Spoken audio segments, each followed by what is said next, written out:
Welcome everyone to the Underground Sound, our interview series. With me, as always, is Carlos Fandango. Surprisingly, we have the mystery of the missing monkey today. Smart Monkey could not be with us.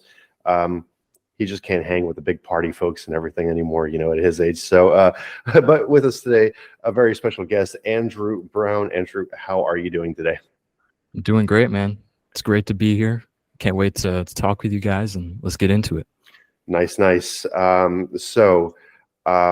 For anyone that doesn't know your music, give us a brief synopsis on yourself. Who are you? What do you do? What kind of music do you do? Do you like kittens? What kind of cars are you into? So the hard-hitting stuff. Let us know about you personally. Right. I'll start with the most important part of that, which was, yes, I love kittens. I'm a cat person all the way. But yeah, I'm Andrew. I'm a 19-year-old musician, producer from Detroit, Michigan. I'm currently in college. I'm a jazz trumpet student, and so that's where most of my experience lies. But in the past year or two, I've been getting into music production and then started releasing my own stuff. And so this past December of 2022, I released my first album called Lovely.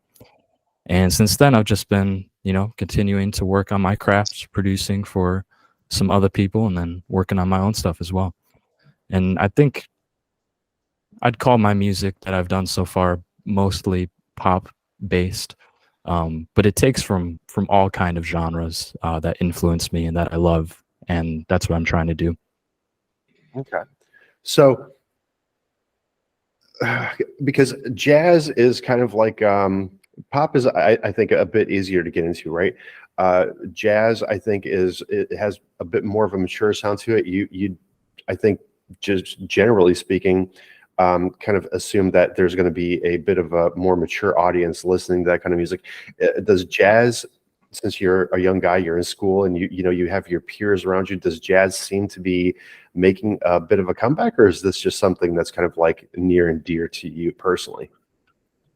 I don't know if I've, seen enough to say that it's making a comeback or anything. If anything, I think what's more important is that it continues to be an influence to all kinds of music that's coming out these days. I kind of think jazz itself as a genre, it's a very broad term that doesn't really exist. It was labeled this thing by the record companies. It's a very broad term for Black American music in the early 20th century, but the amount of power and influence that it has on nearly every genre of music since, and seeing that continue into the future, and more artists and more people drawing influence from those roots, that's really inspiring to me. And in a way, it kind of means that jazz is sort of making a comeback in that sense. What I really enjoyed, especially with your song "Fairy Tale," which ended up being a Fandango's phase, was the fact that you had a nice guitar solo in there, right? So it was kind of a contemporary song with kind of like an '80s twist to it, but that guitar solo in there, like, really brought that song to life, I think. And I remember that. I think that's the first one that we listened to. Yes, Carl? Was it Fairy Tale? Reality is the first one we listened to on the show, Okay. and then I had Fairy Tale as a Fandango fave. Okay. I'll have to go back and listen to Reality, but I do recall Fairy Tale, and that's one thing. So, what was your kind of more of your major inspiration for Fairy Tale, and was it you that was doing the guitar solo? Was it somebody else? Like what was the production that was going on as far as that song is concerned? Yeah, definitely. So the guitar solo was actually played by a friend of mine named Aaron Matthews. He is also a jazz student with me up at university. And so he helped out with that track, played a few of the guitar tracks, and he did great on that. I know he was perfect for the kind of solo that I wanted. But a lot of the influence from that song, it it's kind of like almost like Taylor Swift-esque in a sense. It's that kind of contemporary rock-ish, but still like pop rock kind of vibe. It's big drums, big guitars, solo. You have strings in the back. You have huge vocals, harmonies, everything. So I definitely took inspiration from um, kind of the older Taylor Swift eras, to be honest, for the kind of space and sound that I wanted from that. And then from there, I was able to, decide on that. And then I got to put some of myself into it. And that's where some of the chord changes come from. That's where the style changes come from. Because the chords are relatively simple, but they are kind of jazz based, especially the bridge and the arrangement too. I think I made it a kind of a complex arrangement, which kept it interesting and made it very listenable. Well, this is the thing, I think, with the composition of songs and the arrangement, which is what the part that I really enjoy the most in songwriting, as well as writing the lyrics.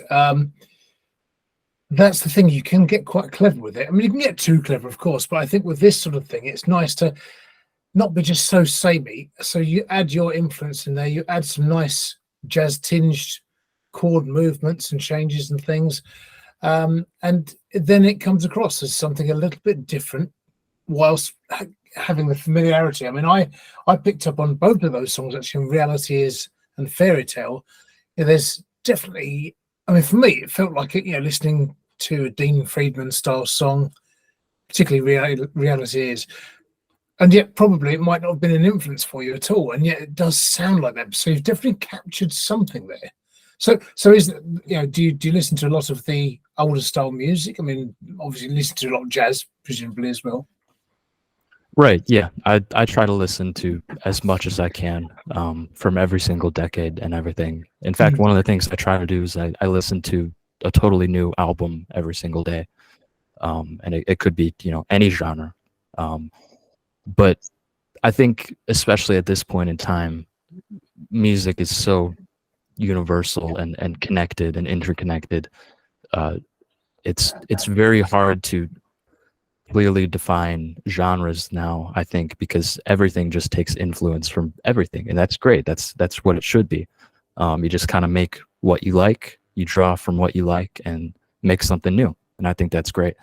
And that's kind of exactly what I did. I took these. Yeah. This is what I'm picking up on, is that you do that. Unfortunately, most people don't. They seem to sort of want to be, I want to be a rock band, I want to be a reggae band, or whatever it might be. They stick to one genre, one type of music, and that's it. Whereas I think what you're doing is the right thing. You make what's right for you, what you feel like doing, what you enjoy, take your influences from wherever you want, mash them together, and it comes out as your product then. So I think you're doing the right thing, and it's a good to do that. So that's interesting. So about that album, those two songs you mentioned to me when we were talking before, that a lot of effort was put into those tracks in particular, and for me they were the standout tracks by a long way. So, but they're so intricate. So how did you put those elements together? It took a while. I think I started, writing those two songs. Those were, I think, the first two that I wrote, actually, and that was, nearly a year before the album even came out. So way back then, I was, coming up with the harmony, the chords, the arrangement of it, the lyrics, and everything. And then they each took months and months to produce. There's, I feel like I'm such a perfectionist, but at a certain point, you do have to stop producing and, say that's it, that's enough, release it, move on.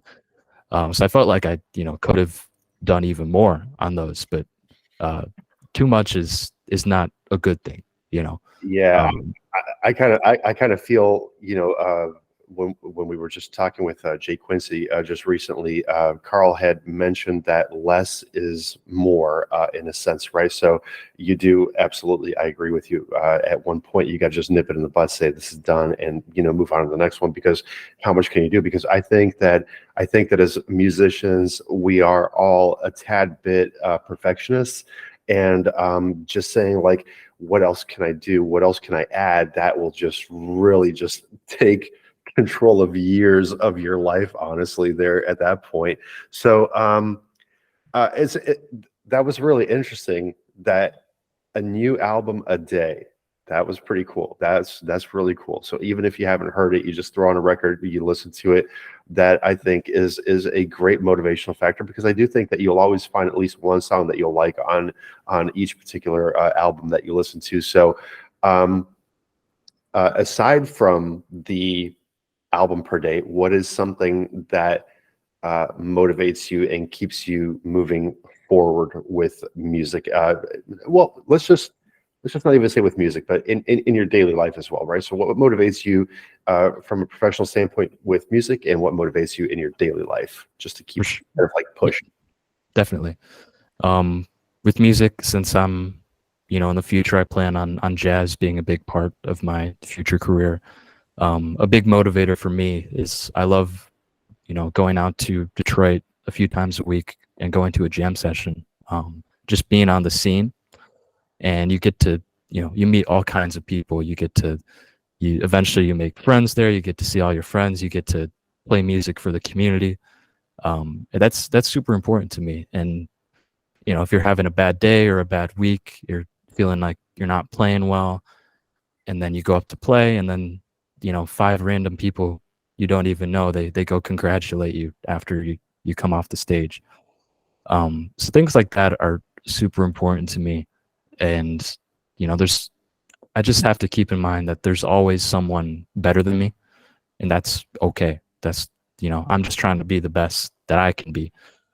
And that's a great thing to be, isn't it? The good thing is, though, you can share get ideas, not just within the instrument, but within music itself, and glean ideas from other musicians, and do things from different angles, or view things from different angles that perhaps you hadn't before. I mean, it's like collaborating with people. Now, I'd started collaborating a few years back.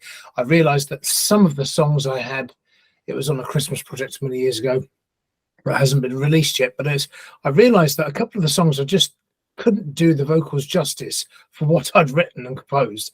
It had to be a female vocal, or this vocal or that vocal, and so started sort of farming out some of the vocals and elevated the songs instantly. So I like the idea of collaborating, and I'm learning things from people all the time. So again, a lot of your work seems to have been, there's some female vocals on some of the tracks, and I've had enough. I think I had some female vocals, very nice vocals. So, and where you are in your university, it's a great environment, isn't it? So how do you find that as as well as the clubs you go to for the improv and so forth? So what, generally speaking, so for you, it's an ideal place to collaborate. So how do you feel about collaborating generally? I love collaboration. I mean, on the album I just put out, I think I had 4 or 5 other people, featured on it. I think that's what music is. It's, it can be one person, but music brings people together, and it's great to make music with other people. And like you said, if I, at a track that, I wasn't quite fitting what it needed, I would bring a friend in. And that's what's so great about, studying music or jazz in school or whatever. You have all these people. You have a pool of people, very talented people that you can, pick and choose who you want to work with from, and they'll do the same with you on their projects. And that's a really cool experience. But yeah, going out to, jam sessions and whatnot is huge for meeting people and making connections. And, it's kind of, that's part of the business. You get on the scene, you meet people, and maybe you get called for something, maybe you don't, but, you make a ton of friends either way. And for my future projects, it's in a way I almost write these songs with a collaborator in mind. Like I know so and so would sound good on this, so I'm gonna write this song, and then they're gonna be featured on it. I'm wondering if your outlook is partly just the way you are, but partly because you have listened to jazz and absorbed jazz, and that is a wholly collaborative process. I mean, you look at the greats, Miles Davis and the ensembles he put around him, John Coltrane, and all those, and Sonny Rollins. They all had great, and Cannibal Adderley. They all had great musicians around them, great in their own right as well. So, but they all share within a long song or something, say Kind of Blue, something really obvious like that. Well, and each of them will have their solo spot. So it's a real collaboration and a sort of conversation going on. So perhaps, do you think that has that influenced you in that respect? And also, who are your greatest musical influences? Yeah, that's a huge influence to me. Like you said, it's a whole band making this beautiful piece of music, and everyone has their moment to shine and take a solo, and then the whole band comes together again. And I think that's what's beautiful about it. But yeah, I want to, in the process of making and putting out my own music, I want as many other people to be heard as well, and to be part of that as well. I had so many friends work on Lovely, and that was just such a great experience. And if I ever get to go around and perform my music for people, I'd love to perform these songs with them, and that'd be such a great experience, because it's not just my song. They helped make it what it is too, and so it's part of them as well. But yeah, so some of my biggest musical influences.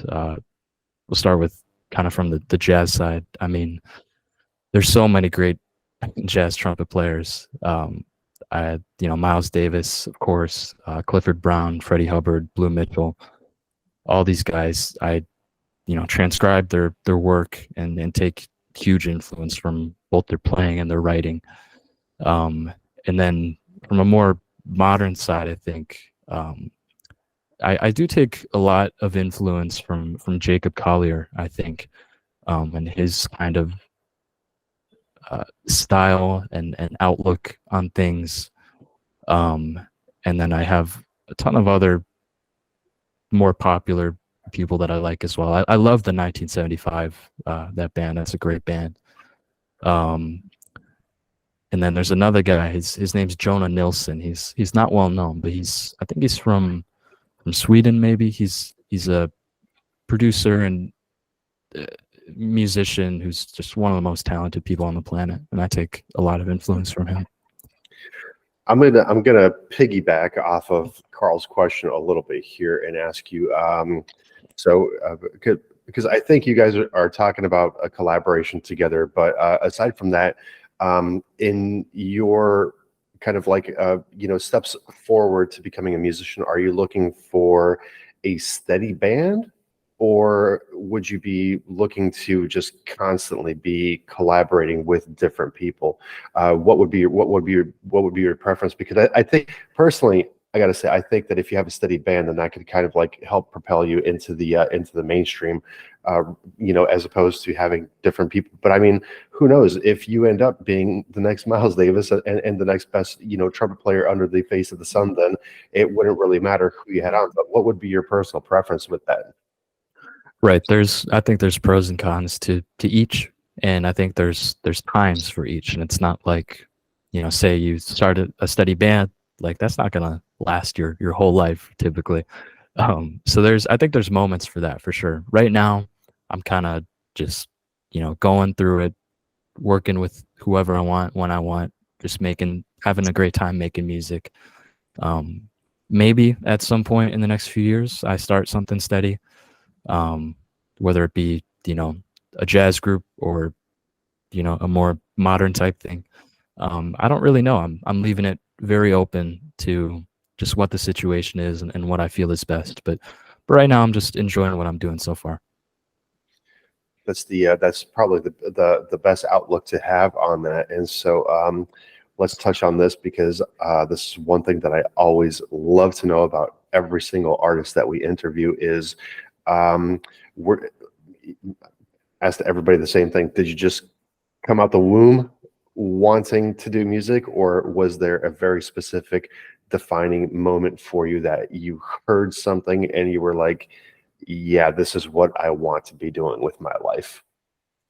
Yeah, I mean, I probably have like a boring answer, but I really don't think there's like a one specific moment for me. I just kind of grew up around it, and then it just becomes something you love. It becomes a part of you, and I didn't see myself doing anything else in the future, and so that's why I chose to go into it. But I grew up uh, singing and playing music and church or whatever, and also I did a lot of theater when I was a kid, so that kind of music had a big influence on me in the beginning. And then from there, you go in school and you join band and you start listening to all these people and you join jazz band, and you do these programs, and one thing led to another, and here I am now. But music's just such a big part of my life. Now, you're a young guy, you're university, college, whichever way you want to look at it. I'm assuming that you're very intertwined with social media here. For the old fogies like Carl, a smart monkey, and myself,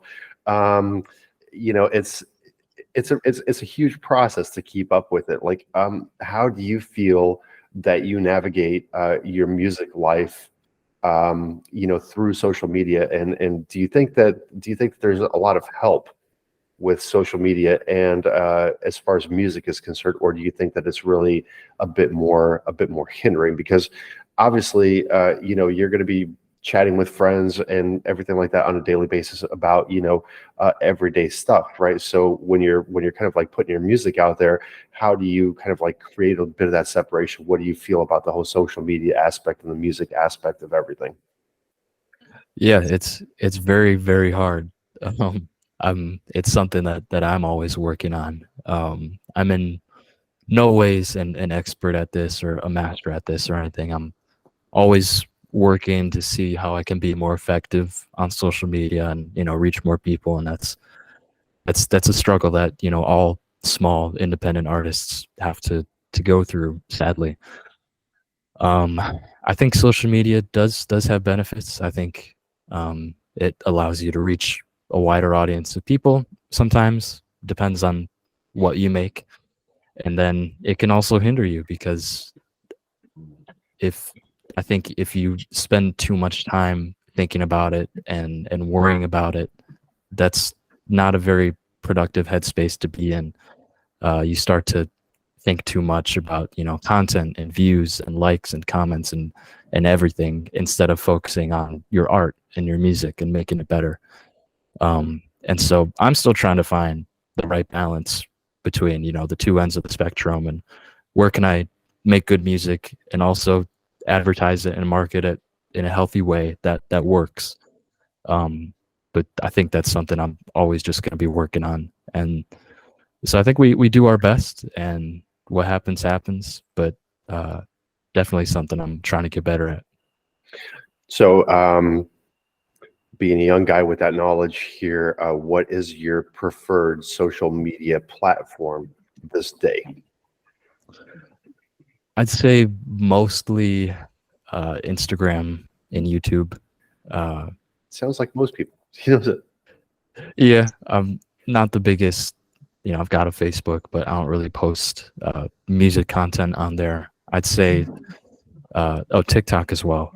Like probably like the trifecta of Instagram, YouTube, and TikTok. I think that can lead to the most success. But who knows? What do I know? Well, that's pretty much where we're at. Is what the hell do we know? Especially on those topics as well. So yeah, it's always worth asking the question, because you get some good tips. You learn stuff from the young folk like Andrew. this is one of the big portions of the underground sound is musicians helping musicians, right? We want to do everything that we can so that way we can give everybody a fair shot at getting heard. Because I don't know how much time you've spent actually listening to the show, but we've heard some really really great underground music. Obviously, you ended up as one of Fandango's faves over here, which is a very limited series. I think we've only got have like 20, 24, 25. 27 maybe videos up somewhere like that, but it was a brilliant enough song to get Carlos Fandango thinking there and like really dissect it and kind of like create a nice intro for it and everything like that. So props to you on that there. And so keeping in mind that everybody wants to be themselves and they want to create their own style, if you could swap yourself with any artist alive or dead, who would it be? That's a great question. Is it I feel like this is a really basic answer, but what is there a choice not to? Well, yeah, there's a choice not to. If you just really want to say like, yeah, I just want to be myself and I just want to keep on doing what I'm doing, then obviously that's an answer as well. It's just again, basic answer. I'll think of someone. Hold on. Very general question. I would love to be Jacob Collier right now. If I had to be someone, just I think the way he's connecting people from all over the world with his music, and it's incredible. I got to see him live around a year ago actually, and just such an unforgettable experience. So I'd be him if I had to be someone, but I'm comfortable with myself right now. That's good. It's really always good to be yourself, right? It's like I said, it's just kind of like one of those things that some people do have an answer to it and they come up with it rather quickly, and some people just do not have an answer to it, right? Because they just really do want to be themselves now. So aside from, I'm guessing, maybe talent shows, things of that nature, have you ever performed live anywhere? Most of my live performing has been, trumpet or jazz related. I really haven't done much of my own stuff. Currently looking into some more opportunities for that. But for trumpet stuff, I've performed a ton of stuff.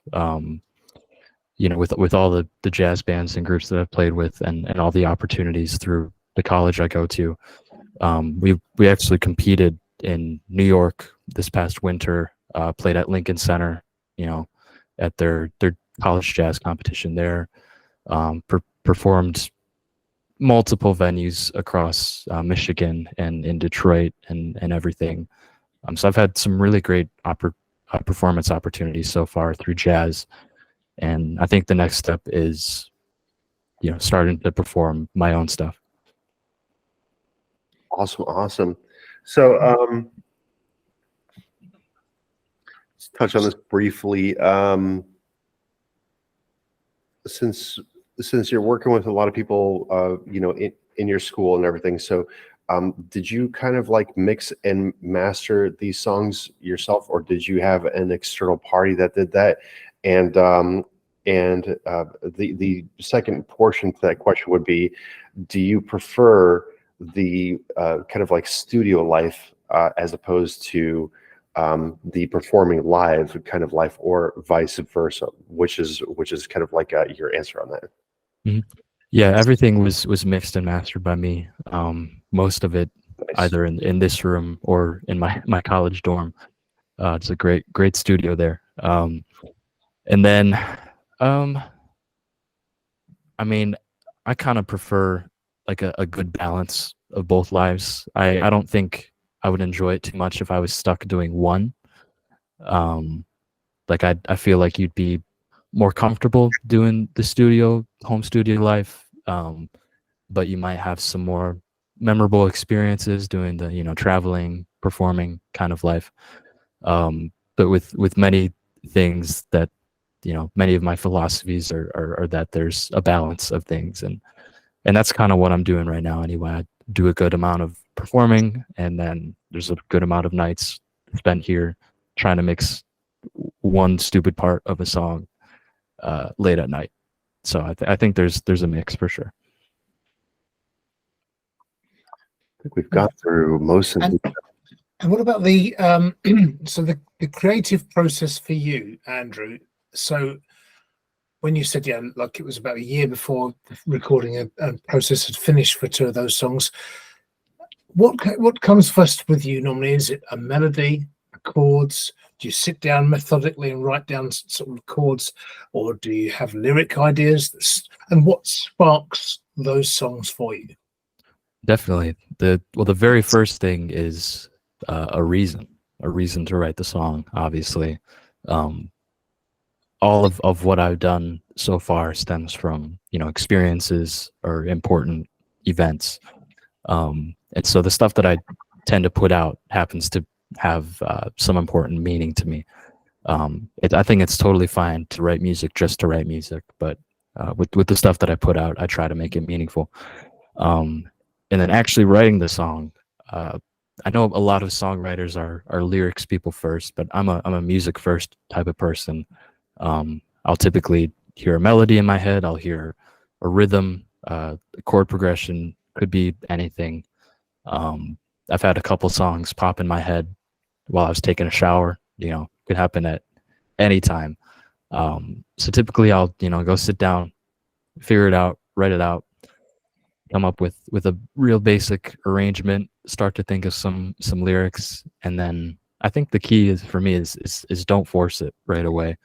If I'm not coming up with something, let's tackle it tomorrow. Let's not push it and make it not as good as it could be by forcing it out now.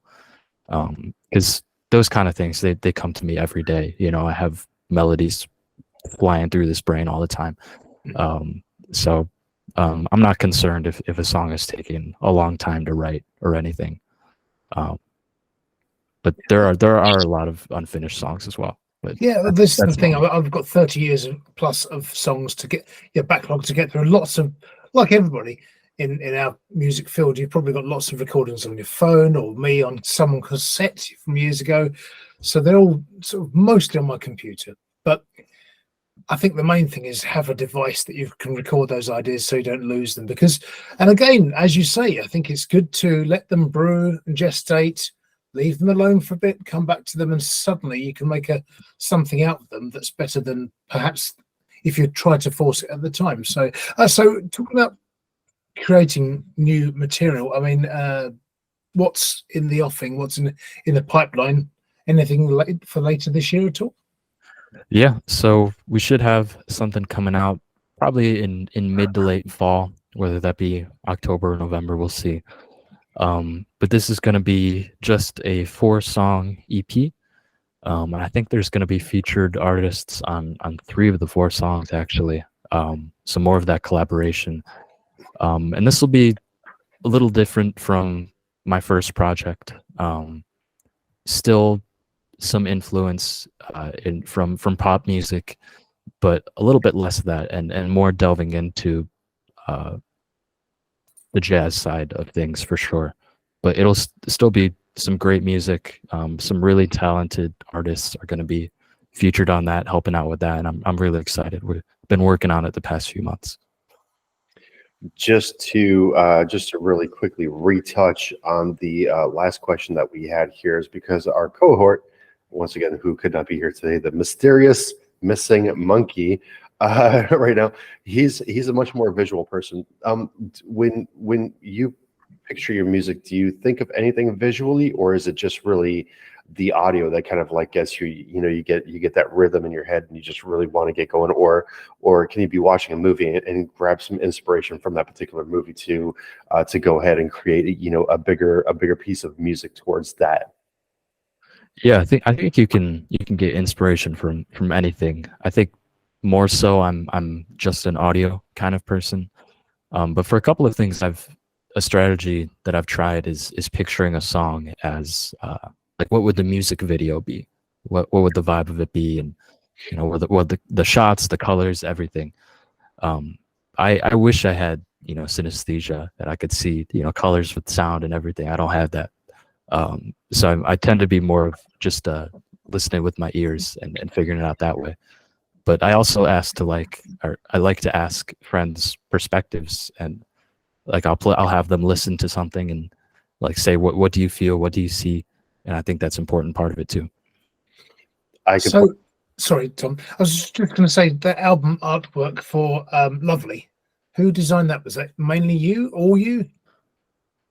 I think it was between three people. So it was me and two others. We had that was actually originally a photo taken. I did like a photo shoot last summer, and so that was at like a parking garage in my hometown. A really cool photo of me looking out, and then I talked to the person who designed all the covers for my singles I released, and I was like, let's make it this photo, but let's change it up a lot and make it cool. And so they just sent me something. I was like, yeah, that's it. That's the vibe. That's what I was seeing. And so sometimes it's the vibe of the album. Yeah, sometimes like that it just clicks immediately. And then other times you have multiple trials and picking and choosing. But that was a case where it was just like, yep, that's it. Well, again, just to what we were talking about earlier there, right? Is it's nice that you have a sounding board, right? Because you have friends that you're going to school with, and that are into kind of like the same thing. So it's kind of like bounce, bounce, bounce, bounce, and then you come up with not only a great song but great album artwork as well. So now,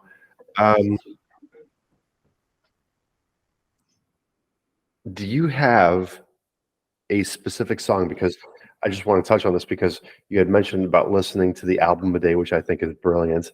But do you have like one specific song that when you hear it, you're automatically inspired to kind of like keep going forward and not necessarily a favorite song, but something that really inspires you to just kind of like go and just to keep making this music? Yeah, I think that it changes up probably every few weeks. There's every few weeks there's one song that's just hits me and makes me want to do it. So I'd say recently, I don't know if you know the band Boy Genius. It's Phoebe Bridgers and two other girls, but they just released their second record, I believe. But recently I've been listening to the song from their 2018 EP. It's called Stay Down. And I'm drawing heavy influence from that kind of style for one of my songs for my next project.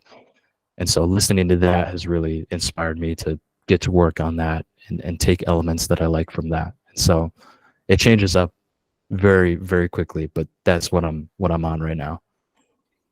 I've not heard Boy Genius. Carl, have you heard Boy Genius? I think No. After our time completely. Well, I need to check them out Boy Genius, Jacob Collier, and Jonah Nielsen. Nelson? Yep. So yeah, there's three to check out for a start. So do you have if you said to the audience, our audience, who are pretty discerning, I think, and if you said there's one album that's my go-to album that I recommend everybody hear, what would it be? Can I give you 5? Yes. Oh, absolutely. Great. All right. Number 1, Songs in the Key of Life, Stevie Wonder. Oh yeah, great. 2, I would have to say Lizzie McAlpine's most recent album, 5 Seconds Flat. It came out, I believe, last April. That was very good. I'd say Jacob Collier, Jesse Volume 3. I would say let's give a good mix here. I'll say Joji, Nectar, and think of one more.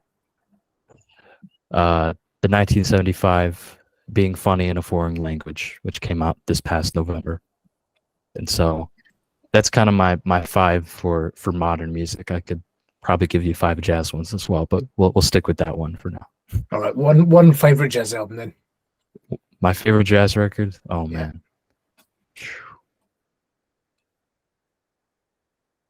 It might have to be Peyton's Place, Nicholas Payton.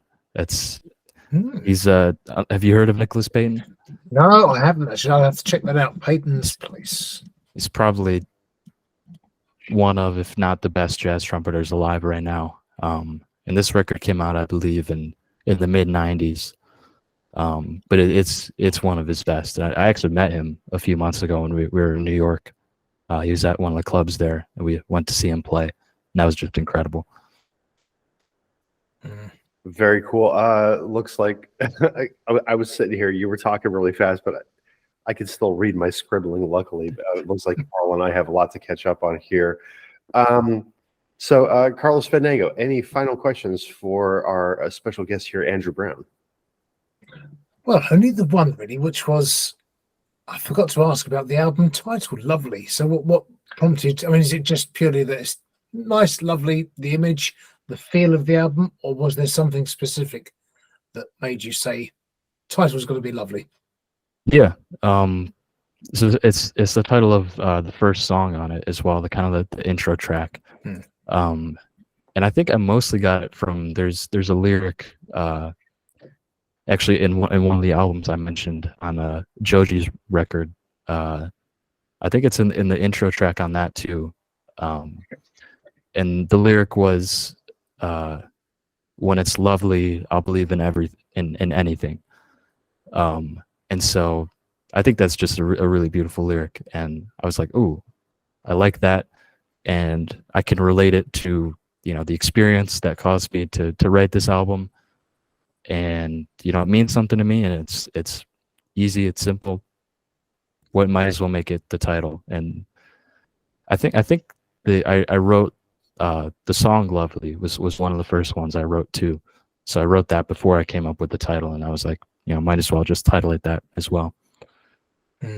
Excellent. Now, the only other thing I would like to say, really, before you do go and we close this up, before Tom closes this up, I would say, obviously, you're very decent, polite, respectful, and intelligent and articulate young man. Hugely talented musician and singer and writer, songwriter, and song composer.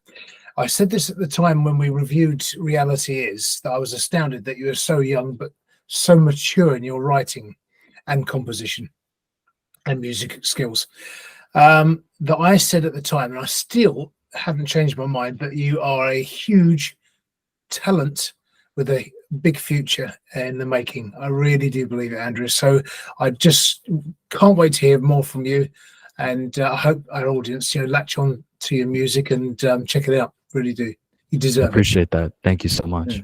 I 100% agree. Most 19-year-olds do not conduct themselves these days the way that you do, and it's it's really a breath of fresh air to see this and to know that you're actually so very much so dedicated to your craft and to studying it and to wanting to actually pursue it and to really just kind of giving it your all. And again, a very big sigh of relief. So, Sir Andrew Brown, any advice for our fellow musician listeners here? Any words of wisdom that you want to instill on everybody? And obviously, anybody that you would like to shout out, and where can people find you? Please do so now. Yeah, I don't know what wisdom a 19-year-old can give, but I'd say keep going. It's worth it. Everyone has a different definition of success, so just find yours. What else? Shout outs. I mean, shout out to everyone who's been listening. It's way more people than I thought it ever would be already. And you can find me on Instagram, Andrew Brown Music, and yeah, stay tuned for stuff coming soon. All right, ladies and gentlemen, I am DJ Exec. With me, as always, Carlos Fandango, and today's very special guest, Mr. Andrew Brown here. Please do visit the video description below, where you will find all of the links to Andrew's music, his Instagram, and anything else that we can dig up on him. Even the dirt, we're gonna find some dirt somewhere, right? So, for the underground sound, we are putting the us back into music. So please do like, subscribe, and share, and we'll find the music that you like to hear. And don't forget to press the little bell for the notifications so you get the videos whenever Tom uploads them.